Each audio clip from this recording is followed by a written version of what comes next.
So guys, I'm at the car wash right now. As you can see, they just upgraded it. So we were just like over there next to the Chicken Express.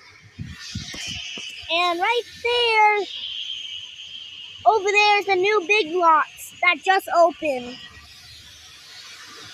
Now, before I say this to you, as you can clearly see, like way over there is a bridge construction behind those cars right there. Sorry, there's a bit of traffic near my state. But yeah, we're at a car wash right now.